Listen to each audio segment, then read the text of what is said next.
आपको सीधे लिए चलते हैं झारखंड विधानसभा, जहां मुख्यमंत्री हेमंत सोरेन बोल रहे हैं। अध्यक्ष महोदय, लगभग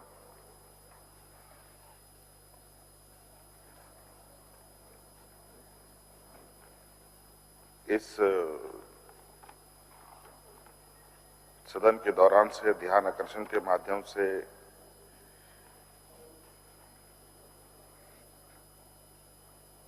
इक्यावन सूचनाएं प्राप्त हुई। अध्यक्ष महोदय, अल्पसूचित 131, तारांकित 223, इस तरीके से माननीय सभी लगभग विधायकों ने किसी न किसी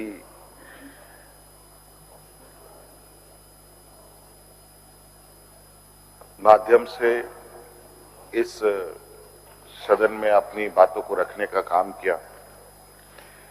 इसमें सभी सदस्यों को इसमें अपनी भागीदारी सुनिश्चित करने के लिए मैं उन सबको बहुत बहुत धन्यवाद देना चाहूंगा। अध्यक्ष महोदय, चूंकि सत्र के अंतिम ये में पड़ाव में नेता सदन का भाषण है, तो उस पर मैं अपनी बातें यहां रख रहा हूं। अध्यक्ष महोदय, हमारे विपक्ष की भूमिका सदन में बहुत बड़ी होती है। किसी भी सदन अगर विपक्ष नहीं है तो कहीं ना कहीं सरकार भी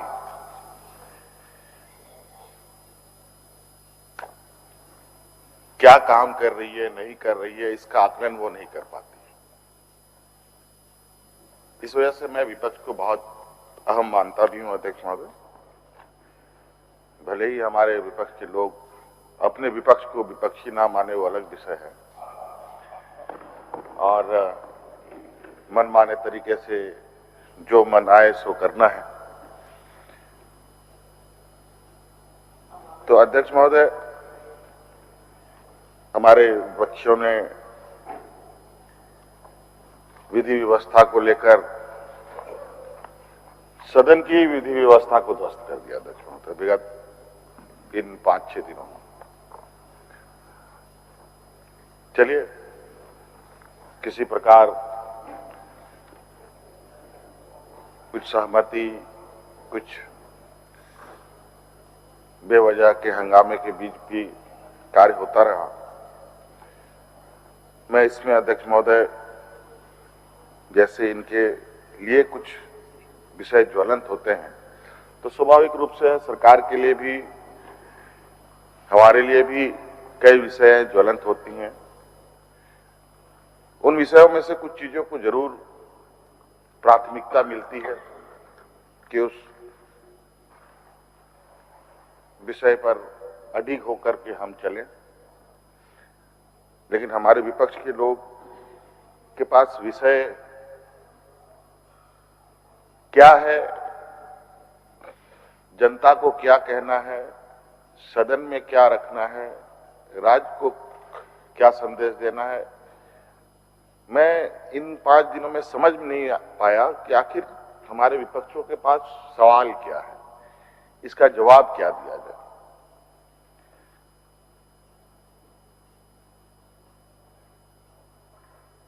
मुझे कहीं ऐसा लगता है कि इनके पास जो मुद्दे हैं, वो मुद्दे अब हमारे विपक्ष के सदस्यों के पास नहीं है, ये कहीं से इंपोर्ट होकर के लाते हैं। जो अध्यक्ष महोदय मुद्दे किसी से लेते हैं और ये जाकर के यहां चीजों को रखते हैं। कभी 60-40 की बात करेंगे, कभी विधि व्यवस्था की बात करेंगे, कभी भ्रष्टाचार की बात करेंगे, तरह तरह की बातें। तो अध्यक्ष महोदय, उसी तरीके से हमने भी कुछ विषय को चिन्हित किया जो आज, क्योंकि सदन है, सदन में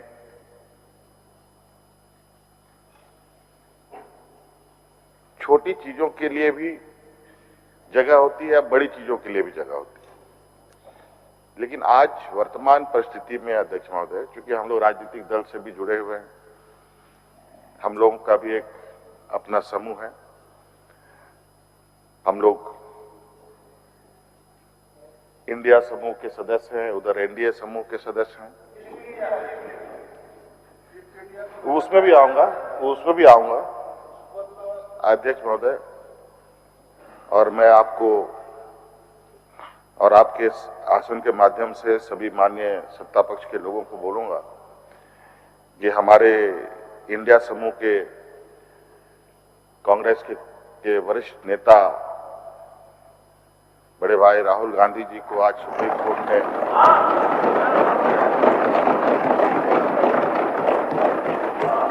इनके कुचक्रों से बचा लिया अध्यक्ष महोदय। आज अंतोगत्वा गलत की हार हुई और सच्चाई की जीत हुई अध्यक्ष महोदय। इसके लिए मैं राहुल गांधी जी को और न्यायपालिका पर अपनी जो देश के अंदर विश्वास है और उससे मजबूत होता है अध्यक्ष महोदय, और राहुल जी को ढेर सारी शुभकामनाएं देता हूं अध्यक्ष महोदय।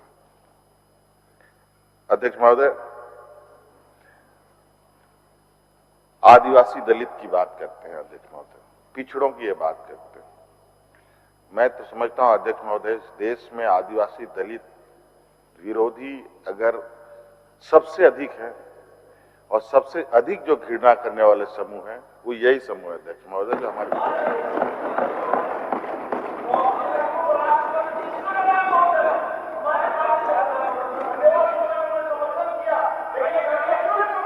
मध्य प्रदेश में क्या हुआ?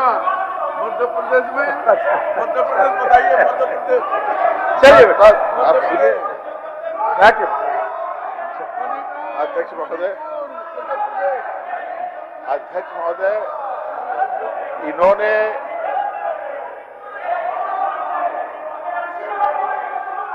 पूरा पश्चिम उत्तर सभी जगह सब तरह का बात सुनने का आदत रखना चाहिए। बिरिंची जी बस आज सिर्फ मणिपुर ही नहीं अध्यक्ष महोदय, आज पूरा बात सुनिए। पूरे देश के पहाड़ी इलाकों को इन लोगों ने अस्त व्यस्त कर दिया अध्यक्ष महोदय। चलिए, आज मणिपुर की क्या हालत है अध्यक्ष महोदय, किसी से छुपा नहीं है अध्यक्ष महोदय। और इस देश में बहुत संख्यक जो पहाड़ों में रहते हैं अध्यक्ष महोदय, आज पूरा नॉर्थ ईस्ट पहाड़ी क्षेत्र अर्थव्यवस्था है अध्यक्ष महोदय। अगर हम पूरा पश्चिम उत्तर की बात करें, सब तरफ से अलग अलग घटनाएं आपको देखने को मिलेगा अध्यक्ष महोदय। और दक्षिण भारत की बात करें, दक्षिण भारत में अभी इन लोग को धो पोछ करके भेज दिया है वापस।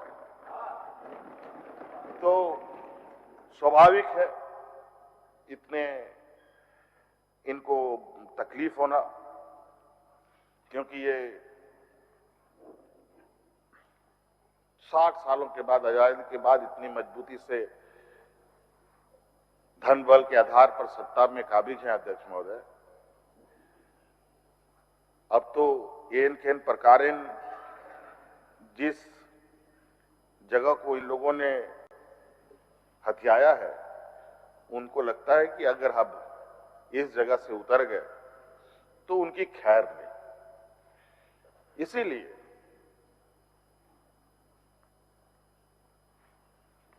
इनके कार्यशैली, कल हम लोगों ने ऐसा कानून पारित किया अध्यक्ष महोदय, जिससे जो कदाचार करने वाले हैं, जो पेपर लीक करने वाले तत्व होते थे अध्यक्ष महोदय, इन पर अंकुश लगाए जा सके। आज सुबह सुबह पहुंच गए महामहिम के यहां,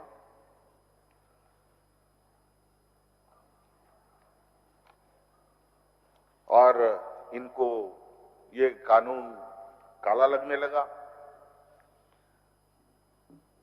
अध्यक्ष महोदय, ये बड़ा विचित्र सा इनका सोच है। बंदूक की नोक पर ये देश को चलाना चाहते हैं। अध्यक्ष महोदय, ये देश बड़ा ही विविधता भरा देश है, जहां हर 20-25 किलोमीटर में भाषाएं बदल जाती है। अलग अलग जात धर्म के लोग रहते हैं, अलग अलग बोलचाल वाले लोग रहते हैं, अलग अलग रंग रूप के लोग हैं। और अध्यक्ष महोदय,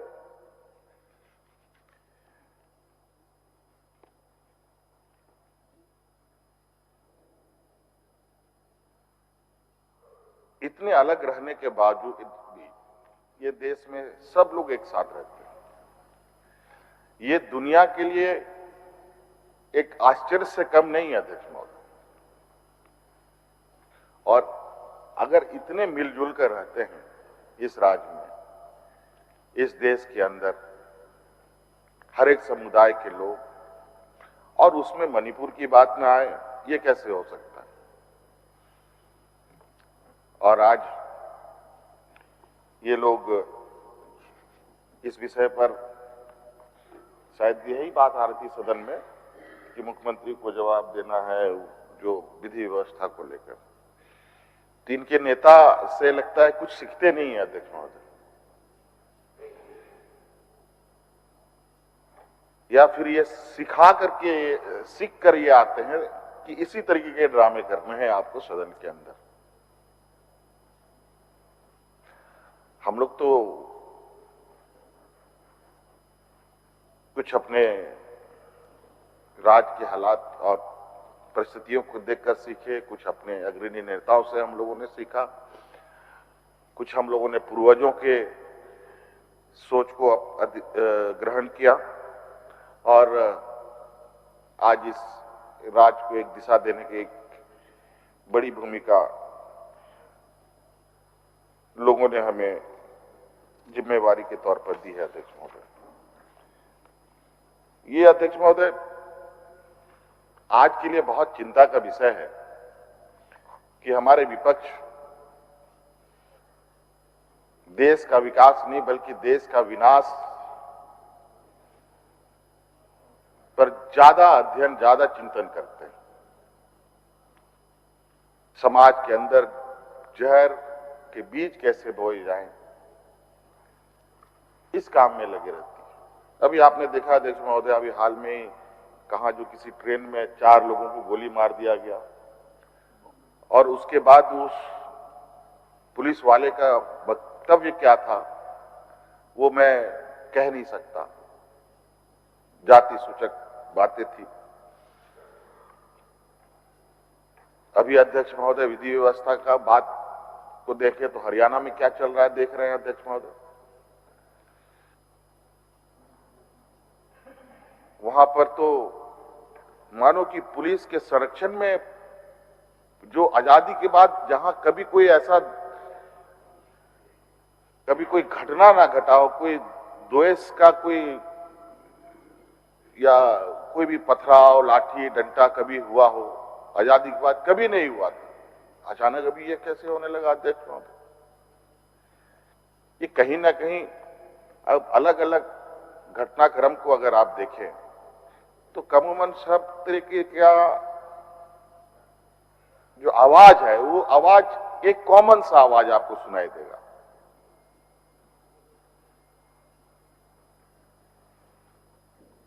कि एक दूसरे को मारो।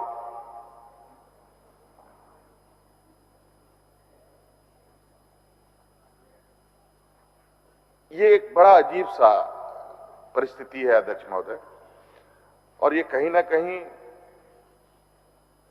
इनकी जो सोच है फूट डालो और राज करो वाली, ये फिर से इन्होंने, अब चूंकि 2024 का चुनाव होना है लोकसभा का, अब इसमें वर्तमान परिस्थिति में जो इंडिया गठबंधन का समूह इकट्ठा हुआ है, उससे ये इतने डरे हिले हुए हैं कि आज एन केन प्रकारेण चाहे संवैधानिक संस्थाओं का दुरुपयोग कर लो, लोगों को एक महत्वपूर्ण लोगों के ऊपर बम फेंकवा दो, दंगे करवा दो। बिल्कुल अभी हमारे इस इंडिया समूह को ईस्ट इंडिया कंपनी का नाम हमारे बिरिंची भाई दे रहे थे, तो हमने कहा, सोचा कि ईस्ट इंडिया नाम तो हमको आप दे रहे हैं, लेकिन आचरण तो ईस्ट इंडिया कंपनी का इनका है, तो नामांकन ज्यादा महत्वपूर्ण रखता है कि आचरण ज्यादा महत्वपूर्ण हो जाता है अध्यक्ष महोदय। ऐसी परिस्थिति में पूरा आचरण तो उनका इन लोगों ने अडॉप्ट कर रखा है। और बात कहते हैं हम लोगों को ईस्ट इंडिया कंपनी,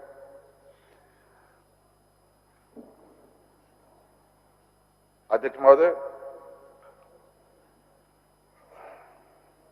आदिवासी समाज के प्रति अभी 5 दिन तक जिस तरीके से इन लोगों ने उछल कूद किया इस सदन में अध्यक्ष महोदय, ये तो आपने बहुत खूबसूरत हरे रंग के कालीन डाल रखे इसलिए कूद रहे हैं। उस जगह पत्थर रोड़े होते अध्यक्ष महोदय, तब इतना कूदते तो मैं समझता कि कूद के दिखाते इतने दूर तक। 2 मिनट में इनकी जो खोखला शरीर है, जो पानी से भरा हुआ है, सब धराशायी हो गया। ना इन लोगों ने कभी देश की आजादी में, ना राज्य की आजादी में, ना आदिवासी दलित पिछड़ों की हक के अधिकार की लड़ाई में अपनी भूमिका निभाई जरूर, षड्यंत्र कैसे करो देश के अंदर, इस पर भूमिका इन्होंने बहुत अच्छे तरीके से विगत 2014 से लोगों के सामने रखने का काम किया। जम्मू कश्मीर के जो पूर्व गवर्नर क्या सतपाल मलिक साहब ने कितने विस्तृत रूप में चीजों को लोगों के सामने, देश के सामने रखा कि अपनी राजनीतिक हितों को साधने के लिए ये जवानों की भी बलि चढ़ा देते हैं। हम लोग अक्सर टीवी में देखते थे कि प्रधानमंत्री जी कभी लेह लद्दाख की उन बर्फीला इलाके में जाकर के वहां पर जवानों का हौसला अफजाई कर रहे हैं, कभी रक्षाबंधन में, कभी दिवाली में, कभी दशहरा में, पता नहीं क्या क्या हम लोग, इतना लगातार फ्रिक्वेंटली उनका वहां आना जाना हो रहा था। उसमें हमारे दिमाग में थोड़ा खटका कि आखिर देश में कभी ऐसा स्थिति तो उत्पन्न नहीं हुआ कि इतना फ्रिक्वेंटली कभी प्रधानमंत्री वहां गए हों। आखिर क्या है, कुछ एक्स्ट्रा, कुछ इनको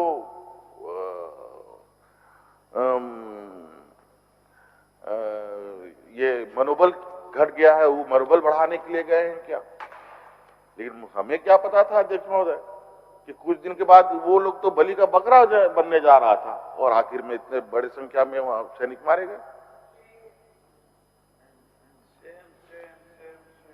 अध्यक्ष महोदय, ये परिस्थिति है भयावह। आज इस देश को ये समझना होगा, हमारे युवा पीढ़ियों को समझना होगा। आज रोजगार देने के नाम पर ये सत्ता में आए, महंगाई घटाने के नाम पर सत्ता में आए, आज नौजवानों को बेरोजगार कर दंगाई बनाने में लगे हैं अध्यक्ष महोदय। अब क्या करेगा अध्यक्ष महोदय बेरोजगार नौजवान? स्वाभाविक है, भूख के समय तो शेर भी अपने बच्चे को खा जाता है अध्यक्ष महोदय। ये तो तुच्छ मानव है। और लोगों की, इस देश की लोगों की मानसिकता को ये बहुत भली भांति समझते हैं। व्यापारी समूह का जमात पूरे देश में कब्जा कर लिया है और नतीजा ये हुआ कि देश की सारी संपत्ति धीरे धीरे करके बिकते चली गई। कहावत है ना अध्यक्ष महोदय, जब घर का बेटा नालायक हो तो अपने पूर्वजों का जो जितना भी जमा पूंजी है उसी को बेच बाच करके अपना सब खत्म कर देता है। वही हालत है इनका अध्यक्ष महोदय। देश को तो कुछ दिया नहीं, लेकिन देश का सब, यहां तो अंग्रेजों ने लूटा, मुगलों ने आकर के इस देश को लूटा, ये तो घर के ही लोगों ने, इस देश के ही लोगों ने लूट डाला।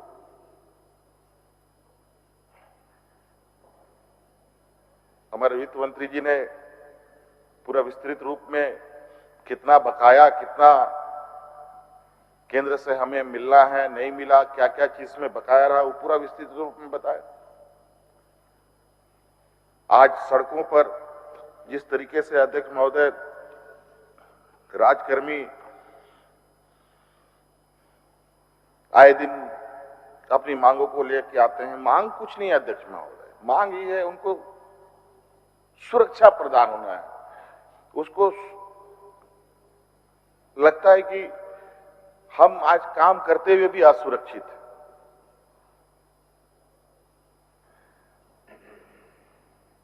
इसीलिए अध्यक्ष महोदय पूरे देश के अंदर पुरानी पेंशन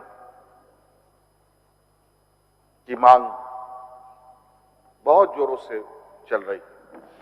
हम लोगों ने तो अपने राज्य में पुरानी पेंशन लागू कर दिया अध्यक्ष महोदय, कुछ राज्यों ने भी लागू कर दिया। अब उसी तरीके से अध्यक्ष महोदय कई ऐसे कर्मी जो अनुबंध पर या किसी प्रोजेक्ट के नाम पर, केंद्र सरकार के द्वारा चलाए गए प्रोजेक्ट के नाम पर राज्य सरकार के ऊपर थोपा जाता है और उसके बाद कुछ दिनों के बाद प्रोजेक्ट बंद और जितने कर्मी थे वो सरकार के मत्थे पर। और केंद्र सरकार कितनी चतुराई से अपना पल्ला झाड़ती है अध्यक्ष महोदय कि मानो कि राज्य सरकार, उसके लिए कोई मायने नहीं है। मैं उसमें कुछ उदाहरण देना चाहूंगा अध्यक्ष महोदय। अध्यक्ष महोदय जैसे यहां रसोईया है, हम लोग अध्यक्ष महोदय केंद्र सरकार 600 रुपया देती है, उसमें टॉप अप हम लोग 1400 रुपया करते हैं अध्यक्ष महोदय। आंगनबाड़ी सेविका को केंद्र देती है 2700 रुपया अध्यक्ष महोदय, उसमें हम लोग टॉप अप करते हैं 7300 अध्यक्ष महोदय। आंगनबाड़ी सहायिका को अध्यक्ष महोदय केंद्र देती है 1350 रुपया अध्यक्ष महोदय, हम लोग देते हैं अध्यक्ष उसी में जोड़कर 3600 रुपया और जोड़ते हैं अध्यक्ष महोदय।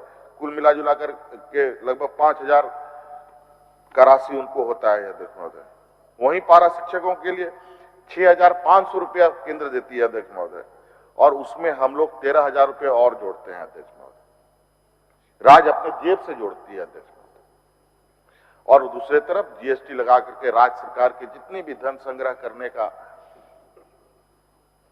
केन उपाय होते थे वो भी रास्ते बंद कर दिए। अब हैंड टू माउथ आप भिखारी बनिए रही केंद्र सरकार में।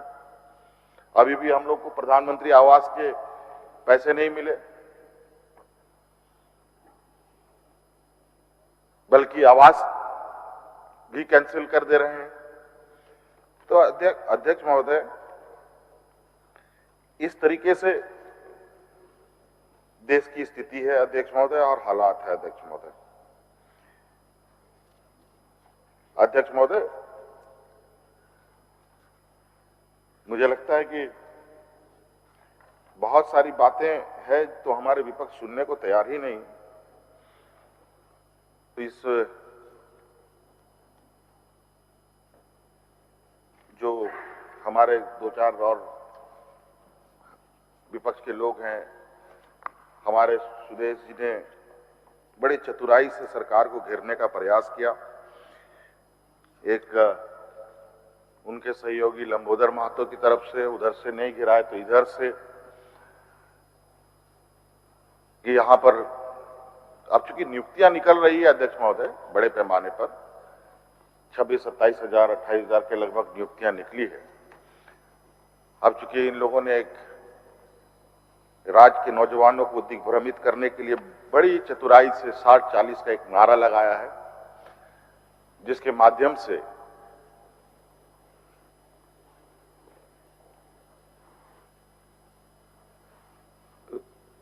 नौजवानों को गुमराह करने का एक षड्यंत्र, एक जहर फिर इन लोगों ने समाज के बीच में फेंका है। अध्यक्ष महोदय, मैं आपको स्पष्ट रूप से बता दूं अध्यक्ष महोदय कि सरकार की स्पष्ट सोच थी कि यहां 100% लोग स्थानीय लोगों की नियुक्ति हो। इसी को लेकर हम लोगों ने पूर्व में 32 आधारित नियोजन नीति हम लोगों ने लाने का प्रयास किया था अध्यक्ष महोदय, सदन से पारित भी किया, लेकिन महामहिम के यहां जाकर के ये फंस गया और वो भी इस तरीके से उलझा कि हम दोबारा इस सदन में उसमें बहस नहीं कर पा रहे हैं। लेकिन हमारी पूरी मंशा है कि 32 खतियान आधारित नियुक्ति फिर से हो। इसके लिए हम फिर से विधेयक लाएंगे, फिर से भेजेंगे अध्यक्ष महोदय, ये हमारी बिल्कुल स्पष्ट सोच है। और वर्तमान में जो ये खुद पूछ रहे हैं, इनको एक बार अपने गिरबान में भी झांकना चाहिए था कि वर्तमान में किस परिस्थिति, किस नियमावली से नियुक्ति हो रही है। ये सवाल बड़ा अजीब था। मंत्री को ये बात पूछा जा रहा है, ये खुद से ये नहीं पूछ पा रहे हैं कि ये नियम बनाया था किसने। ये नियम तो उन्हीं लोगों ने बनाया था अध्यक्ष महोदय।